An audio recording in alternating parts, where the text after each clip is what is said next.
Jaya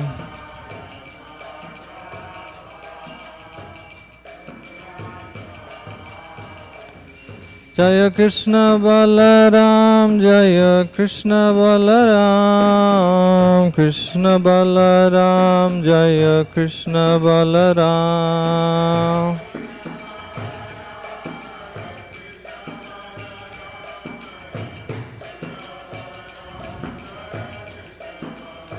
Jaya Krishna Balaram, Krishna Balaram, Krishna Balaram, Jaya Krishna Balaram.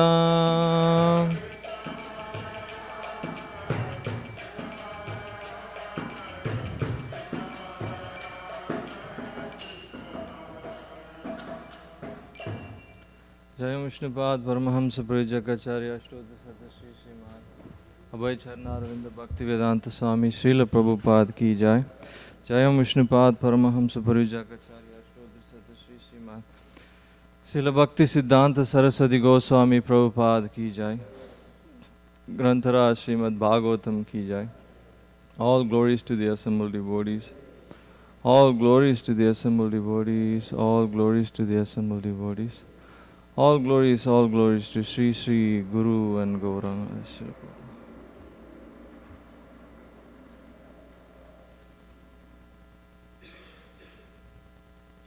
Om Namo Bhagavate Vasudevaya.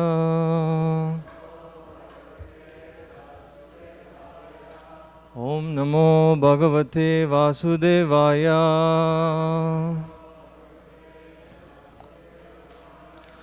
Om Namo Bhagavate Vasudevaya.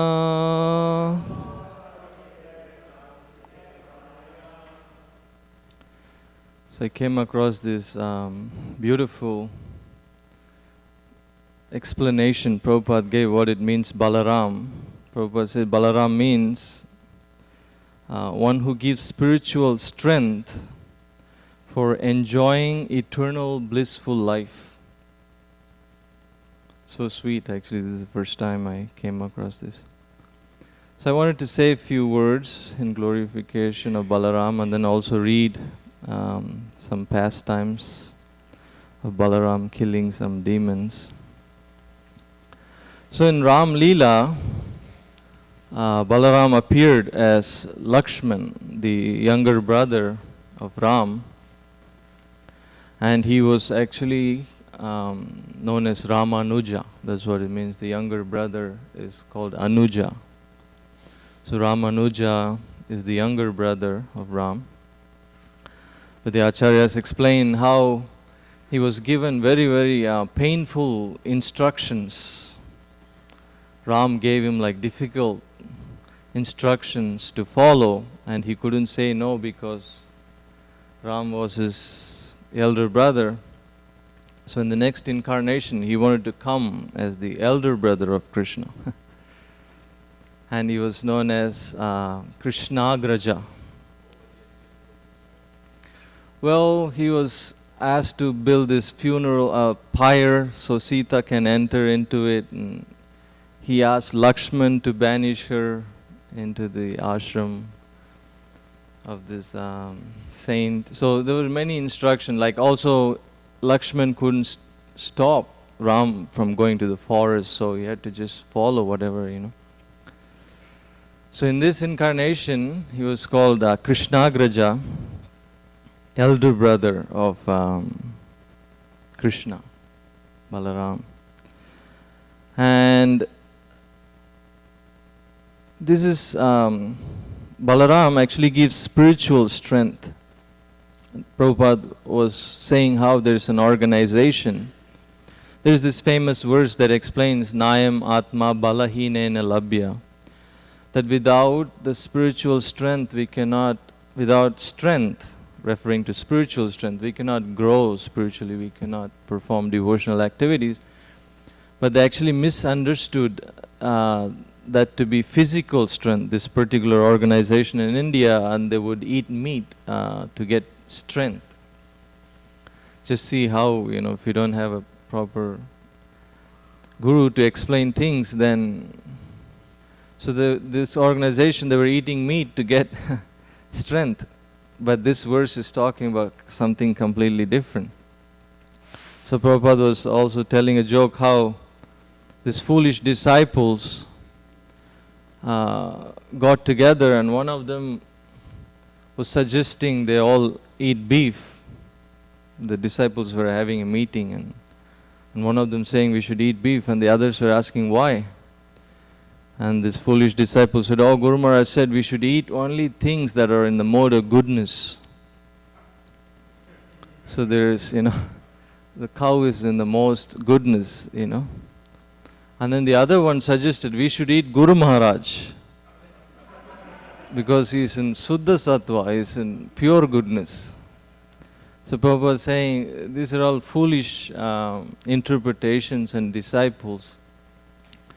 But we have to hear from proper channels so we can understand the mercy of Balaram. And Prabhupada explains Balaram is actually non-different from Krishna, but for the pleasure of Krishna, he takes the role of a servant. Prabhupada uses these words, Sevaka Bhagavan and Sevya Bhagavan. The one is the Supreme Lord in the form of a servant, in the mood of a servant. And the other one is the Supreme Lord being served. So Krishna is being served and Balaram is in the mood of servant. And Balaram's service is actually amazing. It's all pervading. It's explained that how the spiritual world, the Vaikunthas and the spiritual world, is actually an expansion of Balaram. And Ananta Sesh is like the snake bed that Vishnu rests on.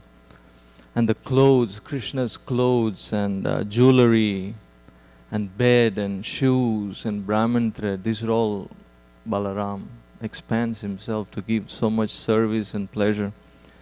That's why Prabhupada wanted us to be very careful with this devotional paraphernalia of Krishna in the back in the Pujari room, because it's Balaram. There was this instance where one of Ramanujacharya's disciples was sent to this hill to take care of this deity Balaji and create a garden and establish worship like that. And the disciple went and did it. But then he was so eager to invite his spiritual master to come and see all the things he has done. The disciple's name was Anantacharya. So when Anantacharya invited Ramanuja to go see Balaji, Ramanujacharya was taking forever to get there, and Anantacharya lost patience. So he came down to see why it's taking so long to Guru Maharaj to come. But Ramanujacharya was actually crawling up the hill.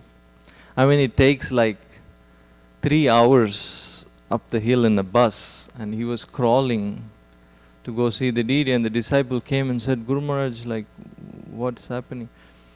And Ramanujacharya said, this is non-different from Anantasesh, this hill, I can't step on it. So I cannot walk on this hill, so disrespectful. And Anantacharya said, you're an Acharya, you're setting example, and if this is how you reach the top, everybody will be afraid to even come there, so nobody will come there. So he requested that the spiritual master actually walk, but Ramanujacharya saw this hill as non-different from Anantasesh. So Balaram's service is all-pervading, and it's also explained that he engages in all 5 rasas. We discussed how in Santaras he expands as bed and jewelry, and he's also in the mood of servant. Balaram, there's no greater servant. So there's Dasya ras. And in the mood of friendship, Sakya ras, he would dance with Krishna, he would herd cows with Krishna, and sleep with Krishna, and eat with Krishna like this. And he was also in the mood of Vatsalya Ras. He would always wanting to protect Krishna and take care of Krishna like this. It's explained even Balaram was in the mood of conjugal ras. One of Balaram's expansion was this Manjari called Ananga Manjari, who happened to be a sister of Srimati Radharani. It's very inconceivable for us, but he engaged in service in all these 5 rasas. But not only serving, but also organizing and inspiring others to participate in the service of the Lord. And Prabhupada explained this is actually the duty of a spiritual master, to be enthusiastic, to serve, and also engage others in the service of Krishna. And Bhaktivinoda Thakur, there are so many demons that Balaram actually killed. And Bhaktivinoda Thakur actually explains what this each demon actually represents, what anartha in a devotee's heart this each demon represents. And Bhaktivinoda Thakur says how Krishna's name is so powerful, just the holy name alone will eliminate most of these anarthas. But there are some of them, there are some anarthas that are so powerful that we actually need Balaram's strength along with the power of the holy name to kill these anarthas. We need the grace of spiritual master and devotees along with the chanting. Yasya prasadat bhagavad prasado, yasya prasadan nagati kutopi. So I wanted to read a little bit from this pastime of Pralambasura and also discuss a little bit about Bhaktivinoda Thakur's explanation on what this demon represents. It's a short chapter, but it's very sweet.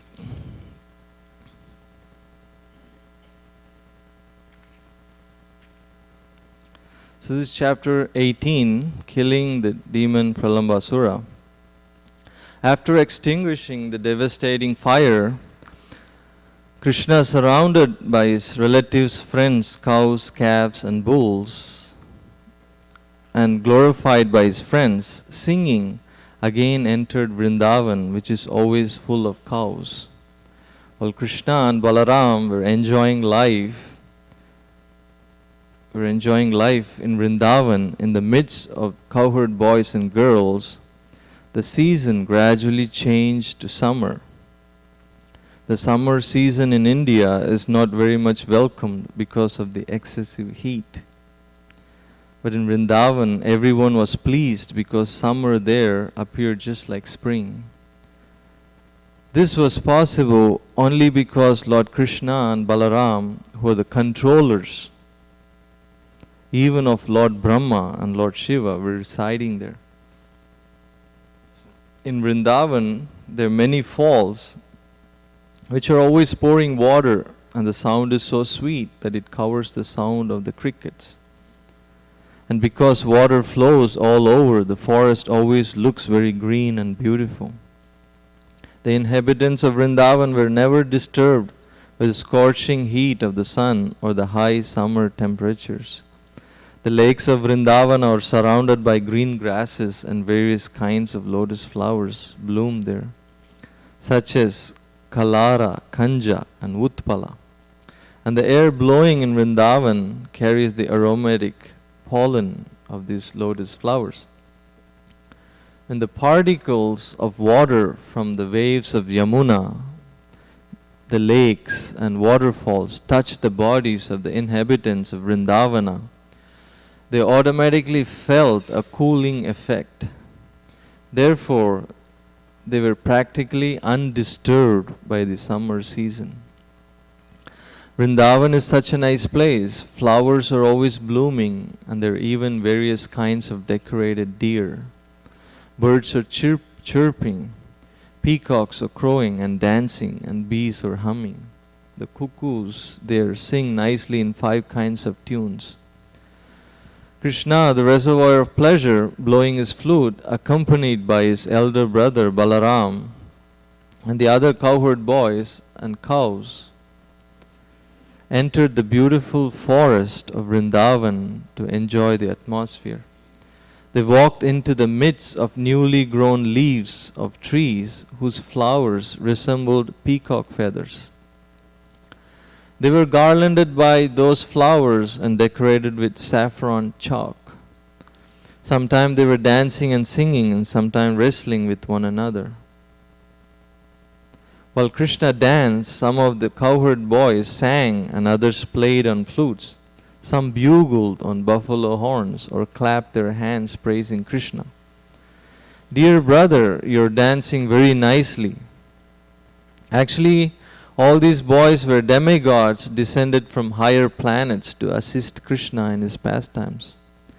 The demigods, garbed in the dress of the cowherd boys, were encouraging Krishna in his dancing just as one artist encourages another with praise. Up to that time, neither Balaram nor Krishna had undergone the hair-cutting ceremony. Therefore, their hair was clustered like crow's feathers.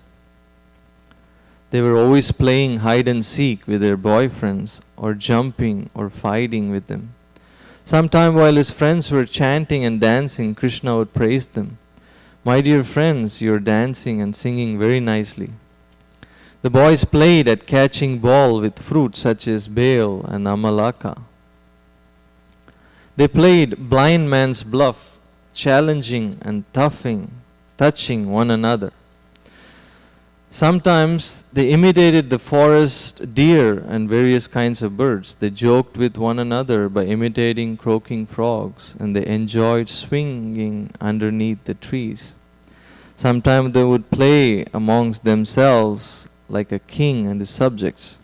In this way, Balaram and Krishna, along with all their friends, played all kinds of sports and enjoyed the soothing atmosphere of Vrindavan, full of rivers, lakes, rivulets, fine trees, and excellent gardens filled with fruits and flowers. Once while the boys were engaged in transcendental pastimes, a great demon of the name Pralambasura entered their company, desiring to kidnap both Balaram and Krishna. Although Krishna was playing the part of a cowherd boy as the Supreme Personality of Godhead, he could understand past, present, and future. So when Pralambasura entered their company, Krishna began to think how to kill the demon. But externally he received him as a friend. Oh my dear friend, he said, it is very good that you have come to take part in our pastimes. Krishna then called all his friends and ordered them, now we shall play in pairs. We shall challenge one another in pairs. With this proposal, all the boys assembled together. Some of them took the side of Krishna and some of them took the side of Balaram, and they arranged to play in duel. The defeated members in duel fighting had to carry the victorious members on their backs, as a horse carries its master. They began playing and at the same time tended the cows as they proceeded through the Bandiravan forest. The party of Balaram, accompanied by Sridama and Vrishabha, came out victorious, and Krishna's party had to carry them on their backs through the Bandiravan forest. The Supreme Personality of Godhead, Krishna, being defeated, had to carry Sridama on his back, and Bhadrasena carried Vrishabha. Imitating their play, Pralambasura, who appeared there as a cowherd boy, carried Balaram on his back.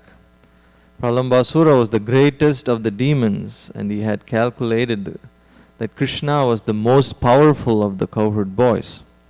In order to avoid the company of Krishna, Pralambasura carried Balaram far away. The demon was undoubtedly very strong and powerful, but he was carrying Balaram, who is compared to a mountain. Therefore, he began to feel the burden, and thus he assumed his real form.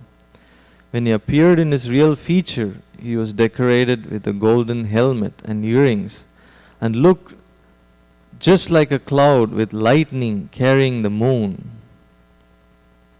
Balaram observed the demon's body expanding up to the limits of the clouds, his eyes dazzling like blazing fire, and his mouth flashing with sharpened teeth. At first, Balaram was surprised by the demon's appearance, and he began to wonder, how is that? All of a sudden, this carrier has changed in every way. But with a clear mind, he could quickly understand that he was being carried away from his friends by a demon who intended to kill him. Immediately he struck the head of the demon with his strong fist, just as a king of heavenly planets strikes a mountain with his thunderbolt. Stricken by the fist of Balaram, the demon fell down dead, just like a snake with a smashed head, and blood poured from his mouth. When the demon fell, he made a tremendous sound, and it sounded as if a great hill were falling upon, being struck by the thunderbolt of King Indra. All the boys then rushed to the spot, astonished by the ghastly scene. They all began to praise Balaram with the words, "Well done, well done." All of them embraced Balaram with great affection, thinking that he has returned from death, and they offered their blessings and congratulations. All the demigods in the heavenly planets became very satisfied and showered flowers on the transcendental body of Balaram, and they also offered their blessings and congratulations for having killed the great demon Pralambasura. Sri Balaram ki jai. Amazing how powerful Balaram is. That's why Prabhupada would often get so upset, or he would laugh when somebody claims to be God or claims to be Krishna or Balaram like this, because it's not a cheap thing. Like I was telling on Sunday how this one crazy person comes to the book table and he takes up like the whole table and takes up the whole space. So I'm asking him to like move on, and then he tells me, if you don't like me, then don't chant my names every morning. As he's walking away, that's what he told me. Like he thinks like I'm chanting, he's Krishna or something. So, but this is really the supreme, how powerful he is. So Bhaktivinoda Thakur explains how Pralambasura represents this anartha of gross and subtle material desires within the devotee's heart. And we all know what the gross desires are. And the subtle desires are this profit, adoration and distinction. They call them PAD. P-A-D, like pad, profit, adoration, distinction. So it's very difficult to overcome because they're so subtle. And by taking shelter of Balaram, we can actually overcome this demon. And I wanted to read this another short chapter about Dvivida gorilla and what he represents. It's so much fun, this chapter, how he appears and how Balaram kills him. So this is chapter 67.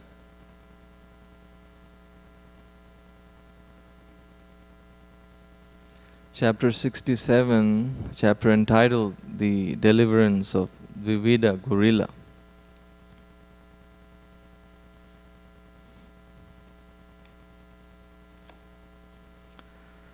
When Sukadeva Goswami continued to speak on the transcendental pastimes and characteristics of Lord Krishna, King Parikshit, upon hearing him,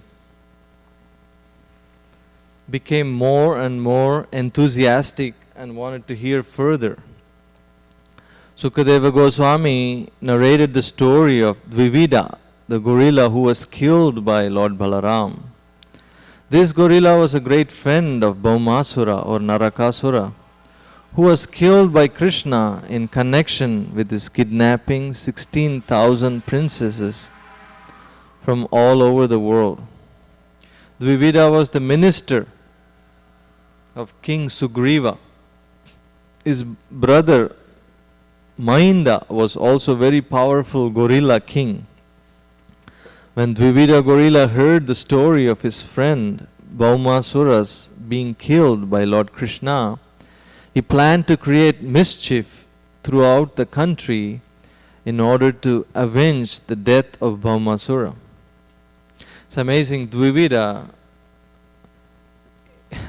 he was actually serving in the army of Sugriva, who was on the side of Ram. And his brother too, they were like chief commanders in Sugriva's army, and they were fighting against Ravana. But Bhaktivinoda Thakur and other acharyas explain how he became a demon at the end. Like, he was serving Ram so nicely. But then in this pastime you can see how he will be killed for being so obnoxious. When Dvivida gorilla heard the story of his friend Bhaumasura's being killed by Lord Krishna, that's the problem. He became friends with Bhaumasura. Became friends with a demon, then everything is finished. He planned to create mischief throughout the country in order to avenge the death of Bhaumasura. His first business was to set fires in villages, towns, and industrial and mining places, as well as in the residential quarters of mercantile men who were busy dairy farming and protecting cows. Sometimes he would uproot a big mountain and tear it to pieces. In this way, he created disturbances all over the country, especially in the province of Katwar.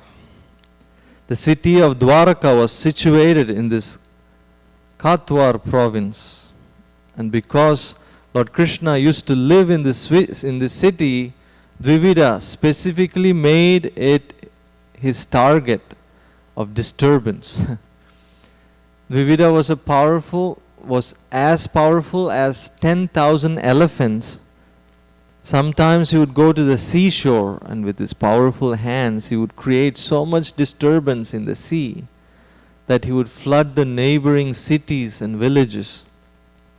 Often he would go to the hermitages of great saintly persons and sages and cause a great disturbance by smashing their beautiful garden orchards. Not only did he create disturbances in that way, but sometimes he would pass urine and stool on their sacred sacrificial arenas. He would thus pollute the whole atmosphere. He also kidnapped both men and women, taking them away from the residential places to the caves of the mountains. After putting them within the caves, he would close the entrances with large chunks of stone, like the bringi insect, which arrests and carries away many flies and other insects and puts them within the holes of the trees where it lives. Thus, Dvivida regularly defied the law and order of the country. Not only that, but he would sometimes pollute the female members of many aristocratic families by forcibly raping them. While creating such great disturbances all over the country, sometimes he heard very sweet musical sounds from Raivataka mountain. So he entered that mountainous region.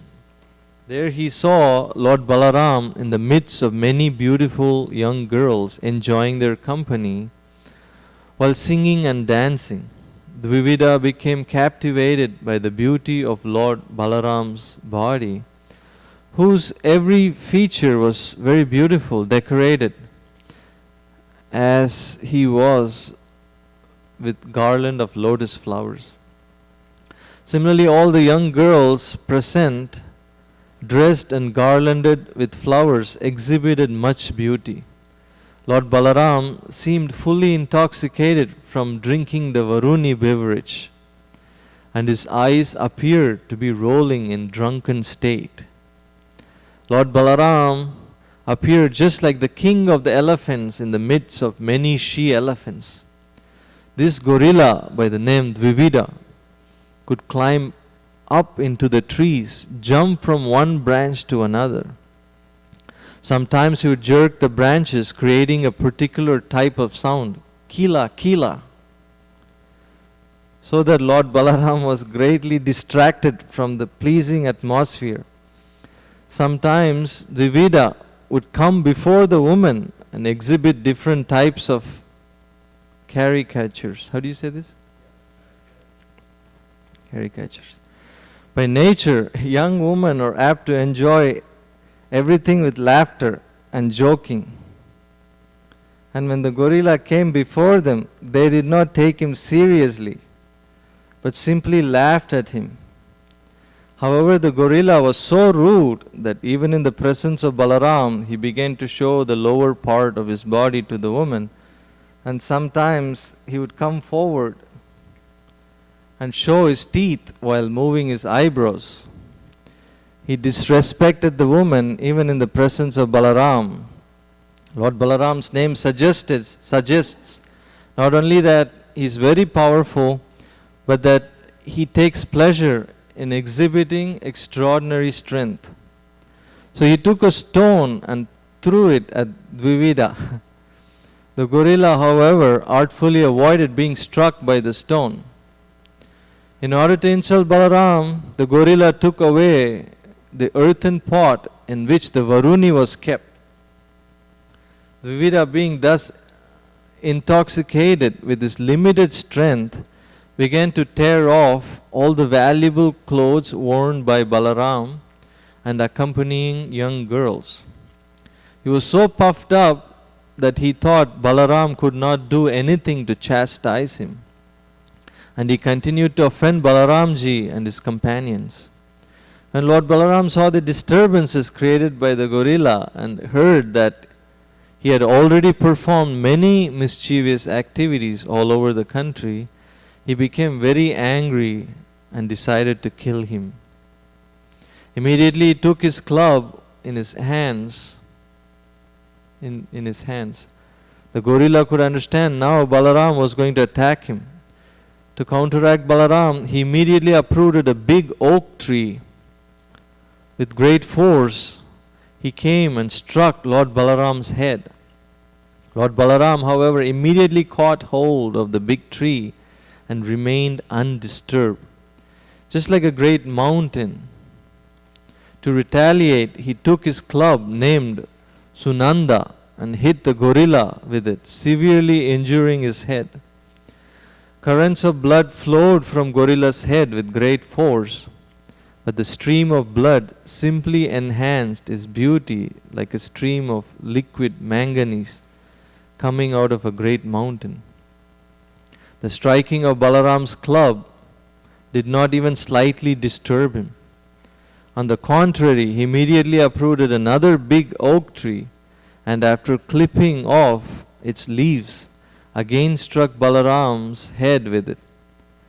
But Balaram, with the help of his club, tore the tree to pieces. Since the gorilla was very angry, he took another tree in his hands and struck Lord Balaram's body. Again Lord Balaram tore the tree to pieces and the fighting continued. Each time the gorilla would bring out a big tree to strike Balaram, Lord Balaram would tear the tree to pieces by striking off his club. And gorilla Dvivida would clutch another tree from another direction and again attack Balaram in the same way. As a result of this continuous fighting, the forest became treeless. When no more trees were available, Dvivida took help from the hills and threw large pieces of stone, like rainfall, upon the body of Balaram. Lord Balaram, in great sporting mood, began to smash those big pieces of stone into mere pebbles. The gorilla, being bereft of all trees and stone slabs, now stood before Balaram and waved his strong fists. Then with great force he began to beat Lord Balaram's chest with his fists. This time Lord Balaram became most angry. Since the gorilla was striking him with his hands, Lord Balaram would not strike him back with his own weapons, the club or the plough. Simply with his fists he struck the collarbone of the gorilla. This blow proved fatal to Dvivida, who immediately vomited blood and fell unconscious upon the ground. When the gorilla fell, all the hills and forests appeared to totter.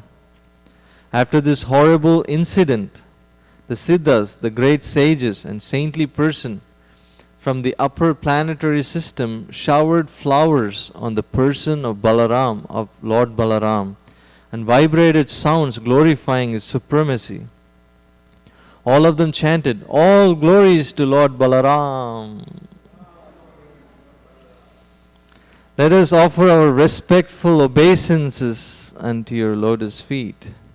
By killing this great demon, Dvivida, you have initiated an auspicious era for the world. All such jubilant sounds of victory were heard from outer space. After killing the great demon Dvivida and being worshipped by showers of flowers and glorious sounds of victory, Balaram returned to his capital city, Dwaraka. Shri Balaram ki jai. So Bhaktivinoda Thakur explains how this demon, Dvivida, represents false pride in the heart of a devotee. Because he was fighting so powerfully in the army of Sugriva, he actually became very proud. And because of false pride, it's explained that he even thought he's better than Lakshman because Lakshman got hurt in the war and it appeared like he was going to die. So this kind of false pride made him weak and associate with, started associating with bad company. Like we read, he was associating with demons like Bhaumasura. And then eventually, he was even disrespecting Balaram and he had to be killed. So Bhaktivinoda Thakur says that by taking shelter of Balaram, we can actually overcome this false pride within every devotee's heart. And speaking so much about gorilla, like I was mentioning the Sunday feast, how the scientists have successfully taught the gorilla that he eventually is going to die. And they were doing that by showing this gorilla slides of him being a baby and middle age and showing a dead gorilla again and again. They were switching the slides. And this way the gorilla actually got it that, oh my God, I'm actually going to die. And it's explained he started having panic attacks and was no longer playful and is sad and like this. So like Prabhupada would say, they can only teach somebody that they're going to die, but they don't know how to save somebody from this cycle of death. I wanted to read this last chapter. I'll just read parts of it, since we don't have time. Actually, it's basically, I can just say it in summary, that Krishna's son Samba was very fond of Duryodhana's daughter, Lakshmana. So Samba went ahead and kidnapped her. The thing is, the Kurus, they were so powerful, and Samba was just single-handedly fighting like thousands of them. But the Kurus, like, they had like Karna and, you know, Bhishma and, you name all these powerful warriors. So basically they captured him. And they didn't want to kill him because he actually touched the daughter of Duryodhana, Lakshmana. So they wanted him to marry her, but they just wanted to teach him a lesson. And the Yadus, they wanted to actually declare war against the Kurus to release Samba from their midst. And Balaram, as we know, like, he was a well-wisher of both, the Yadus and the Kurus. So Balaram said, no need to fight, let me go and have a, see if I can negotiate, I can mediate. Like most of us know, when you're mediating, you're always not successful. Even Balaram was not successful. So Balaram went there asking the Kurus to release Samba and Lakshmana. They very nicely welcomed him. But then when Balaram told him what he's there for, namely what his request was, they were so offensive. They were speaking very harsh words. They were saying like, oh, these Yadus, they're like shoes, and we Kurus, like, we're like helmets, and this shoes wants to take the position of a helmet, and these Yadus, they're like jackals, and they want to take the booty that belongs to the lion. And it kept going on, and Balaram was like laughing with wrath, like, you mean Krishna appeared among the Yadus, and King Ugrasen, even like great demigods, like, give him obeisances, and this is how you guys talk, and this is how you talk to me? So he wanted, with the tip of his plow, he basically wanted to separate their kingdom. Was it Hastinapur? Yeah, Hastinapur, and throw it in Ganges, basically remove it from earth and just throw it in Ganges. And they realized it was worse than like tsunami or earthquake. So all these powerful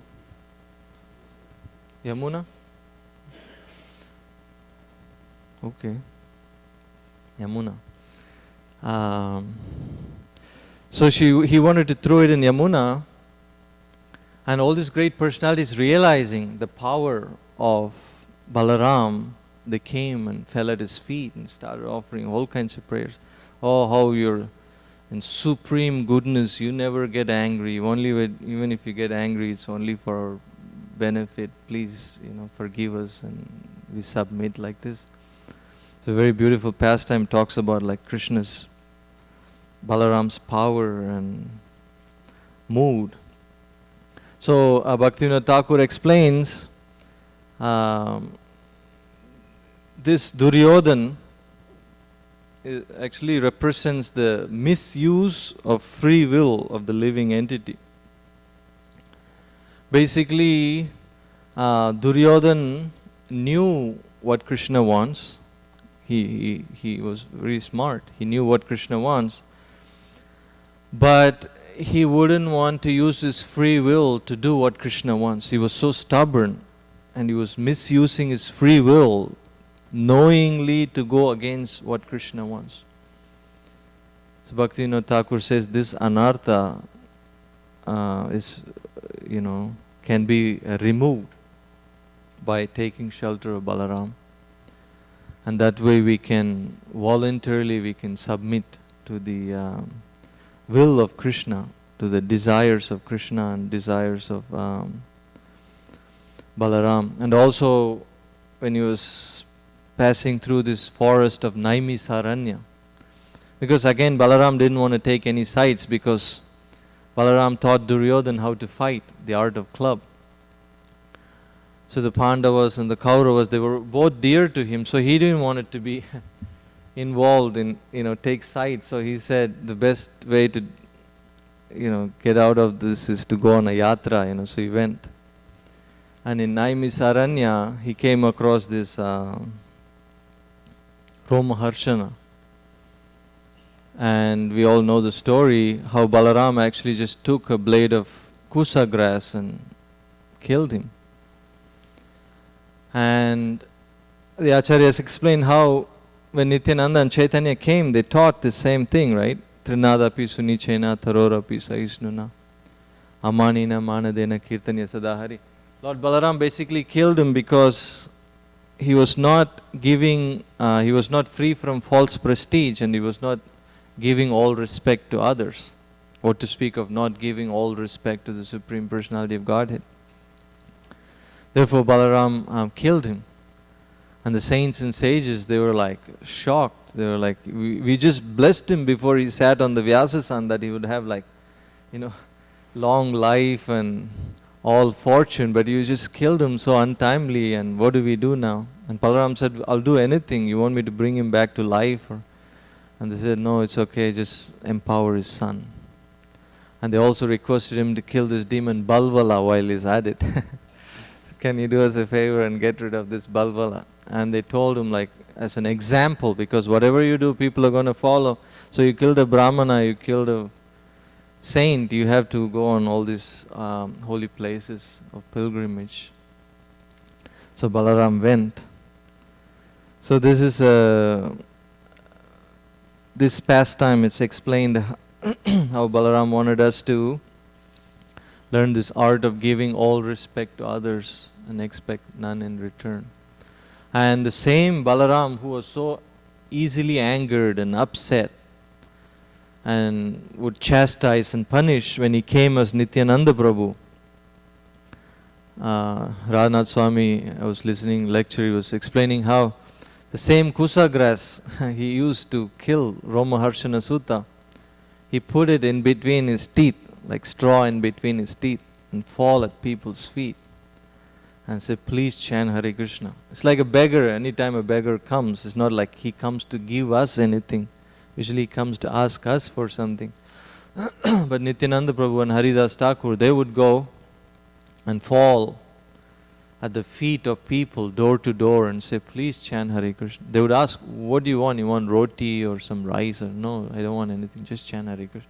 Krishna is your mother, Krishna is your father, Krishna is your life and soul. Take the name of Krishna, don't waste.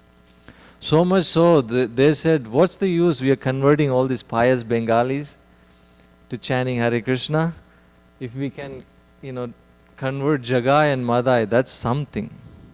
That'll give some credit to my Lord, like Chaitanya. So they went to Jagai and Madai, Nityananda Prabhu, and begged them to chant Hare Krishna, and they couldn't even believe their ears. They're like, are you serious? How, where did you get the nerve to even come talk to us and chant Hare Krishna? So one of them strike Nityananda Prabhu on the head. Madhavananda was Madhai. And he was bleeding profusely, and Lord Chaitanya appeared on the scene, wanted to sever their heads with Sudarshan Chakra, and Nityananda Prabhu begged him, your incarnation, you're not supposed to kill them physically. Because if you start killing, Prabhupada says, if you start killing demons physically, there'll be nobody left to preach to. So your incarnation, we have to kill the demoniac consciousness. So Nityananda Prabhu begged Lord Chaitanya to forgive them and give them mercy. And this way, they became great devotees. Jagai and Madai became great devotees. And they delivered Nityananda Prabhu and Haridas Thakur and all of Panchatattva. They gave so much mercy. So the same Balaram, he came in Kali Yuga to give easily so much mercy. It's like Tamal Krishna Maharaj remembers this pastime, how Prabhupada explained Nityananda's mercy. There was this person called Chaitya Guru, and this person is a local person from Mumbai. And he would drive Tamal Krishna Maharaj and Giriraj Swami to go to collect life membership. And then Prabhupada gave this Chaitya Guru so much mercy, but then this person went away and started living in the beach and just doing his own thing. And then Tamal Krishna Maharaj was very upset. He reported to Prabhupada, this Chaitya Guru is really off. Prabhupada didn't say anything. Again, they found out Chaitya Guru was associating and taking shelter of this bogus guru and learning this art of passing coin from one ear and pulling it out in the other. And he was even displaying that in front of the members in Juhu and asking donations. And Tamal Krishna Maharaj was so furious, like, that's it, Prabhupada, we have to stop this. We can't let this go on. We have to write to all our members and get this guy like ostracized. And Prabhupada said, like, didn't say anything. Again, Tamal Krishna Maharaj came to report. Prabhupada said, you have no idea of Lord Nityananda's forgiveness and mercy. You have no idea. That's all Prabhupada told him. And sure enough, Chaitanya Guru came back and Prabhupada even gave sannyas, and I don't know what happened to him afterwards, but Prabhupada was just making a point to him, like, don't be like so quick to like react and judge and, give the mercy. I mean, Prabhupada, who's a greater representative of Nityananda Prabhu's mercy than Srila Prabhupada. It's amazing. There is none. Prabhupada is so special. I mean, most of devotees, they thought this verse, that every town and village, Lord Chaitanya's and holy name and Lord Chaitanya's glories will be spread. Many of them thought it was just like a poetic statement. But Prabhupada actually had faith, and he tried, he worked hard to actually give everybody, and all of us are receiving the mercy. Like when we go out in colleges and streets and Harinam in Hollywood, Santa Monica, like that. We have nowadays, like, so many books are going out in Chinese, in Arabic, in Korean, Japanese, and English, Spanish. Unbelievable. Especially our temple is like so special. We have such facility for an opportunity for book distribution. So this is the way to please Balaram, this is the way to please Nityananda Prabhu, this is the way to please Prabhupada. There is nothing Prabhupada stressed more than giving the mercy of Nityananda Prabhu and Balaram to others. He didn't want us to keep it.